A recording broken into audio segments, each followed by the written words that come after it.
આણંદના વલ્લભ વિદ્યાનગરની રાણક હોસ્ટેલમાં હોબાળો મચ્યો। જી હા, હોસ્ટેલના ભોજનમાંથી ઈયળ નીકળતા બબાલ થઈ। શાક ભાત રોટલીમાંથી ઈયળ મકોડા સહિતની જીવાત નીકળી છે। રોષે ભરાયેલી વિદ્યાર્થીનીઓએ મચાવ્યો છે હંગામો। હોસ્ટેલમાં બિન આરોગ્યપ્રદ ભોજન મળતા વિદ્યાર્થીઓનો ભારે રોષ સામે આવ્યો છે। હોસ્ટેલના ભોજનમાંથી ઈયળ નીકળતા બબાલ થઈ છે। ન માત્ર ઈયળ પરંતુ મકોડા ઈયળ જેવી જીવાતો વારંવાર નીકળે છે। વારંવાર રજૂઆત કરવામાં આવી છે, છતાં પણ કોઈ નિરાકરણ નથી આવ્યું, જેના કારણે વિદ્યાર્થીનીઓ દ્વારા ભારે રોષ વ્યક્ત કરવામાં આવ્યો છે।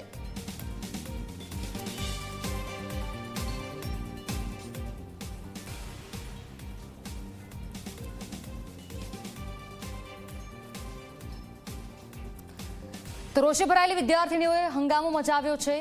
વિદ્યાર્થીનીઓ સવાલો કરી રહી છે કે આટલા પૈસા હોસ્ટેલમાં આપવામાં આવતા હશે, ટ્રસ્ટીઓ ખર્ચ કરતા હશે, પરંતુ આ પ્રકારનું ભોજન અહીં પીરસવામાં આવે છે, કોઈ પણ સુવિધા નથી મળતી। વિદ્યાર્થીનીઓ ભારે પરેશાની વેઠી રહી છે। અમે લોકો રાણક હોસ્ટેલમાં રહીએ છીએ અને અમે લોકો હમણાં લંચ કરવા ગયા હતા મેસમાં। અમે લોકો બહુ બધી વાર કમ્પ્લેન કરીએ છીએ કે અમારા ફૂડમાં ઇન્ફેક્શન બધું આવે છે, પણ they are not taking it seriously. They are telling કે બધું નહીં આવતું। અને હમણાં અમે લોકો લંચ કરતા હતા, અમે દાળને ભાત લીધું છે, મેં એક રોટલી પણ ખાધી શાક સાથે, અને મારા રાઈસમાંથી આ નહીં ખબર કયું વોર્મ છે, I don't even know the name, એ નીકળ્યું છે। રાણક હોસ્ટેલમાં મેસ છે ને, તેમાં ખાવાનું બહુ જ અનહાઇજેનિક આપે છે। અમે લોકો એકવાર ટેસ્ટ સાથે બી કોમ્પ્રોમાઇઝ કરવા રેડી છીએ, પણ એ લોકો ફૂડમાં વોર્મ્સ ને એ બધું નાખીને આપે, એ લોકો નથી નાખતા, પણ જે બી આવે છે તે બધું અમે લોકો નહીં ખાઈ શકીએ। એમાં માખીઓ હોય છે। ગઈકાલે તો મારા ભાતમાંથી જીવડું નીકળ્યું આટલું મોટું, અને આની ખીરમાંથી એક સાપોલિયું જેવું નાનું નીકળ્યું કે જીવતું હતું હજુ અંદર અને તરતું હતું અંદર। ના એટલો અમારો ઇસ્યુ નથી, આ બહુ વર્ષોથી આ ઇસ્યુ ચાલે છે। અમે લોકો કંઈ બી કમ્પ્લેન કરીએ, એ લોકો આગળ પ્રોસીજર કરવા જ નથી દેતા, અને અમે લોકો અમારે ઇસ્યુ લઈને છે તો એ લોકો એવું કહે કે તમે લોકો ઇસ્યુ લઈને આવો તો બીજા કોઈને ઇસ્યુ નથી થતો। હવે બીજા કોઈ ઊભા નથી થતા કે ઇસ્યુ છે, તો અમે લોકો શું કરીએ? પછી એ લોકો કંઈ એક્શન જ નથી લેતા। અમે લોકો ગઈકાલે મારી પ્લેટમાં જ નીકળેલું, ગઈકાલે મારી પાસે પ્રૂફ બી છે ગઈકાલનો કે આ વસ્તુ નીકળેલું। અમે લોકો બતાવું તો લોકો કે અમે લોકો બીજી છોકરીઓને ઇન્ફોર્મ કર્યું મેસમાં કે શું કહેવાય, તમે લોકો નહીં ખાતા, આ વસ્તુ છે ને ડેન્જરસ છે।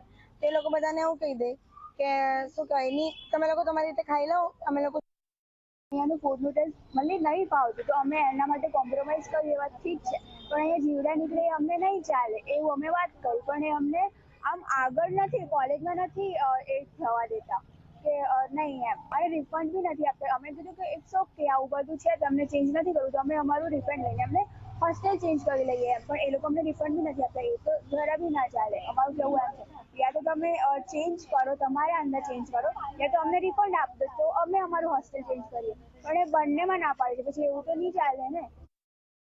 કોની પણ ડીશમાંથી નીકળીને આપણે એમ કહીએ કે આ નીકળે છે, તો એમ કહે છે કે તમારામાંથી નથી નીકળેલું, તમારામાં નીકળે તો જ અમારી પાસે આવવાનું। પણ હવે ઇમ્પોર્ટન્ટ એ નથી કે કોનામાંથી નીકળવું, પણ નીકળવું એ ઇમ્પોર્ટન્ટ છે। એ જ શાક બધા જ ખાય છે। આ વસ્તુ મેં ગયા વર્ષે પણ આ લોકોને કીધી હતી, અને એ લોકો એમ કીધું, સ્પેશિયલી મહારાજને બોલાવીને એમ કીધું હતું કે હવે ધીરે ધીરે પણ તો પણ આ કામ ચાલુ જ રહેશે એ લોકોનું।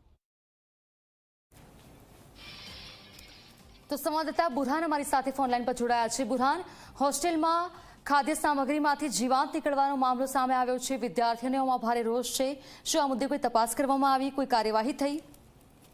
જી ચોક્કસ, જો વાત કરવામાં આવે તો આ વલ્લભ વિદ્યાનગરની સીવીએમ યુનિવર્સિટી સંચાલિત રાણક હોસ્ટેલમાં ભોજનની અંદર ઈયળો અને મકોડા સહિતની જીવાતો નીકળતી હોય છે, તેને લઈને છેલ્લા કેટલાક દિવસથી વિદ્યાર્થીનીઓ દ્વારા આ અંગે હોસ્ટેલના રેક્ટરને રજૂઆત કરવામાં આવી છે। તેમ છતાં હોસ્ટેલના રેક્ટર દ્વારા આ અંગે કોઈ કાર્યવાહી કરવામાં નહીં આવતા આજે હોસ્ટેલની વિદ્યાર્થીઓએ હોબાળો કર્યો હતો અને તેમણે કહ્યું હતું કે જે અમે સારામાં સારું કે ટેસ્ટી ભોજન નથી માંગતા, પરંતુ અમને ઓછામાં ઓછું ઈયળો કે જીવાત ન નીકળે તેવું ભોજન આપો, અમારા સ્વાસ્થ્ય સાથે ચેડા થઈ રહ્યા છે। જો કે આ અંગે રેક્ટરનો સંપર્ક કરતા રેક્ટર ઉડાવ જવાબ આપ્યો હતો અને તેમણે કહ્યું હતું કે આ તો વિદ્યાર્થીનીઓએ જાતે અંદર આવીને જીવડા નાખે છે।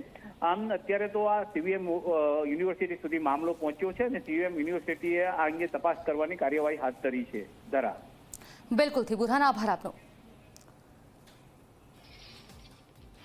તો હોસ્ટેલમાં રહીને વિદ્યાર્થીનીઓ અભ્યાસ કરે છે અને હોસ્ટેલમાં આ પ્રકારની વાત સામે આવતા અનેક સવાલો છે.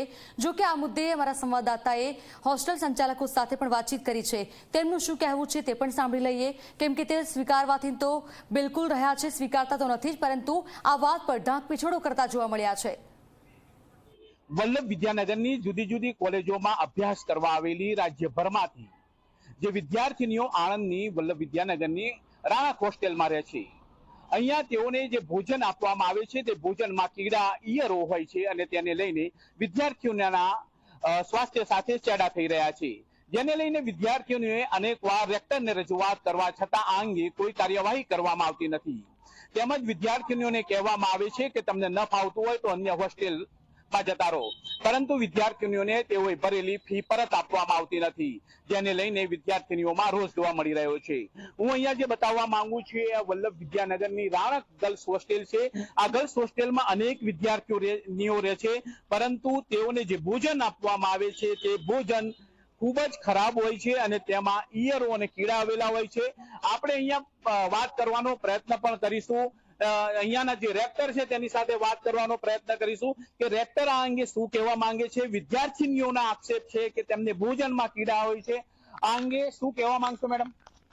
વિદ્યાર્થીનીઓના આક્ષેપ છે કે અંદર આપ અહીંયા શું કરો છો? રેક્ટર તરીકે. તો આ જે વિદ્યાર્થીઓની જે જવાબદારી હોય, તેમના સ્વાસ્થ્યની જવાબદારી હોય, કોની હોય મેડમ? એ અમારી હોય, પણ એ બહારથી લાવીને નાખી શકે ને ભાઈ. એટલે તમે એમ કહેવા માંગો છો વિદ્યાર્થીઓ ના રહેવું હોય તો પ્રોબ્લેમ ઉભા કરે, એ લોકોની છૂટછાટ જોઈતી હોય તો ના મળી શકે, એટલા માટે કરી શકે. એટલે એમના આક્ષેપો ખોટા છે ને ઈયરો જાતે નાખી જેવું કેવું છે? હોઈ શકે, બની શકે. આ રેક્ટરનો એવો આક્ષેપ છે કે વિદ્યાર્થીનીઓએ જાતે કીડા નાખ્યા છે. શું આ શક્ય છે ખરું? જે રેક્ટર છે એ હળાહળ જૂઠાણું ચલાવતા હોય તેવું સ્પષ્ટ લાગી રહ્યું છે. બુરહાન પઠાણ, 24 કલાક, આણંદ.